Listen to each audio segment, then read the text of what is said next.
পুর অভিযান সংঘের পক্ষ থেকে আমি বলছি, এটা আমাদের যে পুজোটা হচ্ছে 55তম বর্ষ।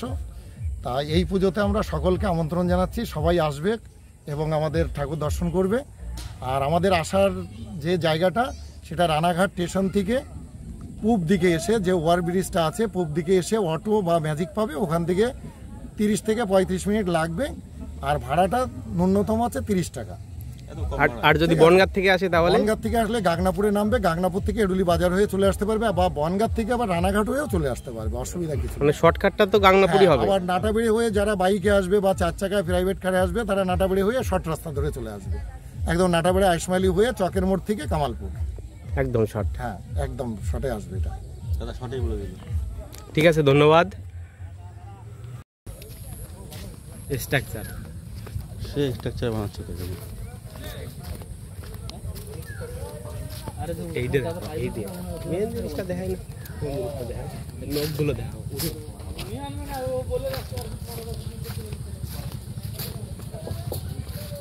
দেখো এত বড়, বাবা এটা অনেক বড়, একটা আঙুল এত বড়। কত বড় আঙুল চিন্তা করা যায়? হাতের আঙুল, হাতের আঙুল।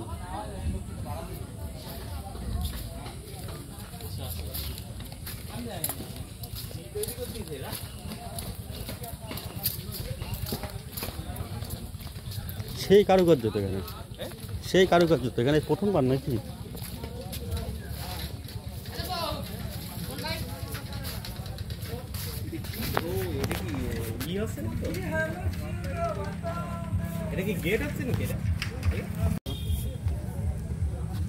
প্যান্ডেল তো সেই বড়, ট্যাক্সা ওটা না? প্যান্ডেলের ট্যাক্সা ও মানে ওই ঠাকুরটাকে রাখা তো সিদ্ধার আর কি, আর ওখানে দাঁড়াবে তাই ঠাকুর। ওরে বাবা, এই ব্যাপারটা দেখাও স্ট্রাকচার কত বড় স্ট্রাকচার! বিপজ্জনক জিনিস হয়ে গেছে, এখনো হবে।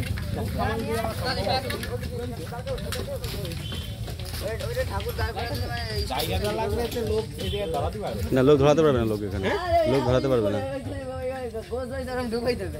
আচ্ছা ওদিক দিয়ে চল, দেখি যাই।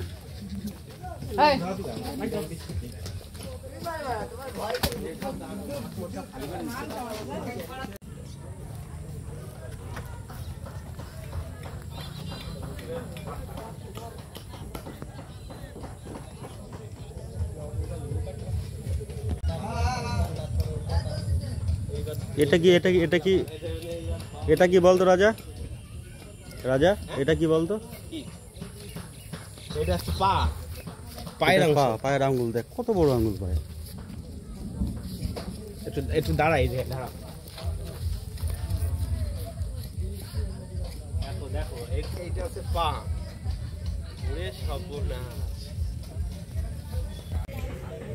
প্রচুর লোক হবে এখানে রাজা।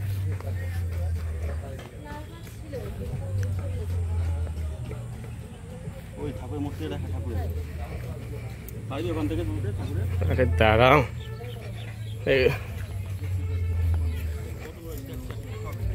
দেখো এই সাইড থেকে ওই সাইডকে দেখা যাচ্ছে না, শুধু গলাটাই দেখা যাচ্ছে।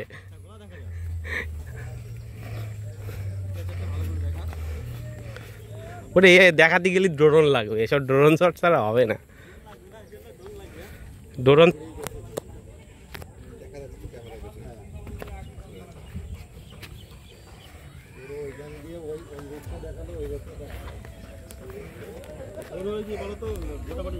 ফুটে যেটা ওইটা বাঁধা হচ্ছে, এরপরে ওর উপরে আরো 65 হবে, তার মানে 125 ফুট। তারপরে আবার ওই ইয়ে তো হবে উপরে, কি কি বলে ওটা, মুকুট ফুকুট এগুলো তো আছে তো। ওই তো মুকুট, এই দুর্গার উপরে মুকুট তো, ওই যে এই যে গোল্ডেন কালার যেটা। আচ্ছা আচ্ছা, ওটা আছে। আর এ তো এটা অনেক পুরনো পুজো না এখানে? হ্যাঁ, আমাদের ওই ক্লাব আছে, ওইখানটা ক্লাবের পুজো। এবারে এটা আছে অন্য পরিকল্পনা নিয়ে আছে একটা, প্রচুর সিকিউরিটি লাগবে তোমার, প্রচুর লোক হবে বলা হয়েছে, এখন দেখা যাক। প্রচুর সিকিউরিটি লাগবে। আমরা তো এটা তো গাংনাপুর থানার আন্ডারেই না? ধানতলা ও, ধানতলা থানায় ও একটু ই করছে, দেখা যাক। ও বলছে এত সিকিউরিটি আমি দিতে পারবো না। সম্ভব না তো সব জায়গায় দিতে গেলে এই জায়গায়। আমরা বলেছি আমরা 400 ভলান্টিয়ার। মানুষ কিন্তু পুলিশ দেখলে অনেক সেফ পাওয়া যাবে, ঠিক না? কারণ এটা তো আমাদের পুজো বলে কিছু নেই, এটা সারা নদীয়ার, আর তারপরে চলে যাবে সারা পশ্চিমবাংলার কাছে গর্ব। এটাই বলো। অ্যাড্রেসটা বলে দাও একটু কি করে। হ্যাঁ, এটা আমাদের কামাল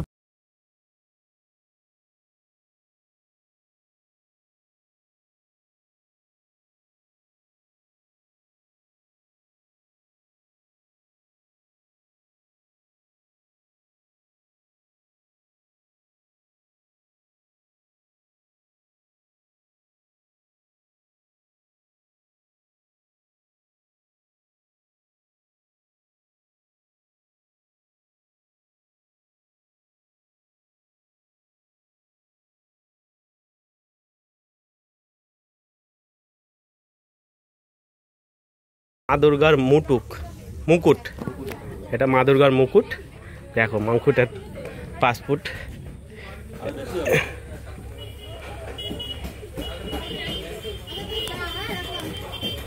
এটা অসুরের মাথা তৈরি হচ্ছে।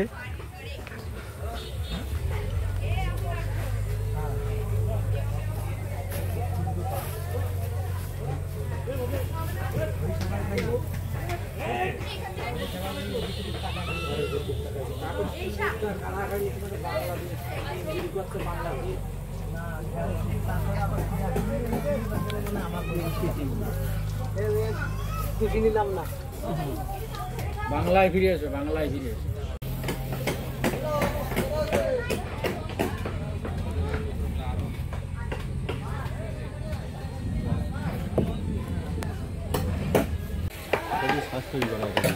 এটা দিয়ে প্রথম শ্বাস তৈরি করা হয়েছে, তারপরে ওই ফাইবার দিয়ে কাজ করেছে। এটা বলতে গেলে এখন পৃথিবীর দীর্ঘতম দুর্গা মন্দির, যেটা আমাদের চাকদাতেই অবস্থিত, নদিয়া জেলা তথা কামালপুর।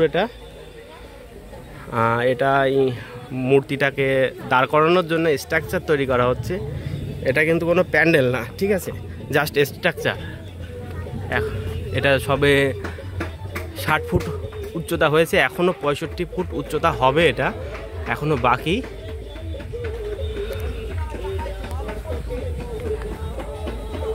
এদিকে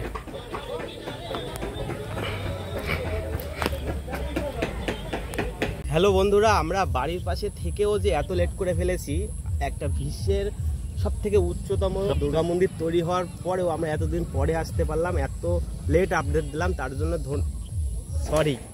ধন্যবাদ না, সরি। যাই হোক, মানে আমাদের খুব বাড়ির কাছে, আমাদের খুব গর্ব হচ্ছে।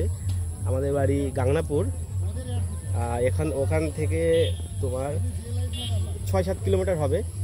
তোমরা ওই দিক দিয়ে আসলে, বনগাঁ থেকে আসলে সব থেকে শর্ট ওইটাই হবে, এবং বিষ্ণুপুর থেকে বলো ওটাই হবে। যেদিক দিয়েই বলো, মোটামুটি রানাঘাটের ওই দিক দিয়ে যদি আসো তাহলে রানাঘাট হয়ে আসলেই সুবিধা হবে। আর বনগাঁ দিয়ে আসলে গাংনাপুর নেমে, গাংনাপুরের থেকে এরুলি বাজার হয়ে সর্ষেডাঙ্গা হয়ে সর্ষেডাঙ্গা হাই স্কুলের পাশ দিয়ে এখানে আসলে এটাই শর্টকাট হবে। তো তোমরা সবাই আসো, দেখো, না হলে মিস করবে এরকম একটা জিনিস, মানে আশ্চর্য জিনিস যেটা বলে। এটা মা লক্ষ্মীর স্ট্রাকচার। তো স্ট্রাকচারটা দেখে এত সুন্দর লাগছে যে মানে এই মূর্তিটায় যখন রং দেওয়া হবে, শাড়ি পরানো হবে, অলংকার পরানো হবে, তখন কতটা সুন্দর লাগবে, জাস্ট ভেবেই মনটা এখন থেকে আনন্দে উৎফুল্লিত হচ্ছে। যাই হোক, আর এটা আমাদের বাড়ির পাশেই হচ্ছে, এটা ভেবে তো আরও ভালো লাগছে। আর আমাদের একটা সামান্য ন্যূনতম গ্রাম থেকে এত সুন্দর একটা উপহার আমাদের দিয়েছে, যেটা কিনা বিশ্বের সব থেকে বড় মূর্তি, সেটা একটা গ্রাম থেকে পাচ্ছি। তার জন্য আরও এই গ্রামবাসীকে অসংখ্য ধন্যবাদ, আর তার জন্য আমরা গর্বিত। আর যেহেতু আমরা প্রতিবেশী গ্রাম থেকে এসেছি, আর প্রতিবেশী গ্রামে সেই জন্য, আর আমাদের নদিয়া জেলার যেহেতু তথা পশ্চিমবঙ্গের মধ্যে, তো মানে এর থেকে ভালো আমাদের উপহার হিসাবে এই গ্রাম আর কিছুই দিতে পারে না। জাস্ট ধন্যবাদ এই গ্রামকে, কামালপুর গ্রাম।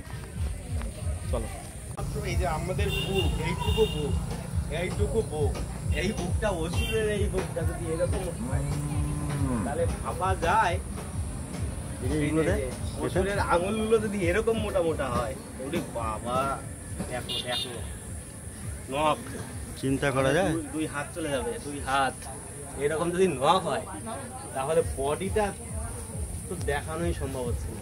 আর বডি দেখানো যাবে না এখন। না, পুরো বডি আমরা দেখাতে পারবো না, তার জন্য দুঃখিত। এই যে বডি দেখতে এখান থেকে ক্যামেরাটা ধরতে হবে, এখান থেকে। তা পুরো বডি আসবে না এখানে? না না, পুরো বডি আসবে। অনেক অনেক দূর থেকে ভিডিও করতে হবে তাহলে। আর কিছু বলার নেই, সত্যি কামালপুর।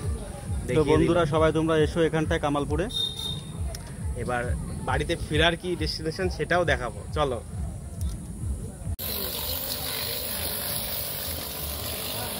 সব ডাইসগুলো ধোয়া হচ্ছে এখানটায়, সব কাদা লেগে আছে, ডাইসগুলো সব ধুচ্ছে ডাইসগুলো।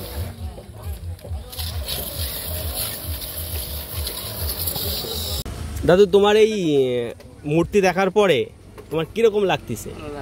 মানে কিরকম ভালো লাগতেছে? এরকম জীবনে দেখিছো তুমি? হ্যাঁ, মনের ভিতরে আনন্দ কিরকম ফুটতেছে? যা বসে থাকি সবসময় আনন্দের ভিতর থাকি। বাহ, ঠিক আছে। তোমার জীবনের এইটা মনে হয় সবচেয়ে সেরা গিফট, উপহার হচ্ছে মনে হচ্ছে, না? সেরা উপহার এটাই। আচ্ছা আচ্ছা, ঠিক আছে। মোটামুটি ভালোই হলো। না, চাটা খুব সুন্দর বানিয়েছে। ভালোই লাগছে আমাদেরও, কিন্তু জীবনে প্রথম এত বড় একটা পুজো দেখছি, আর বাড়ির সামনে হচ্ছে, আরো ভালো লাগছে। ঠিক আছে, ওই কটা দিন কিন্তু এই বাড়িতে আত্মীয় আমরা, ঠিক আছে? কোনো অসুবিধা নেই।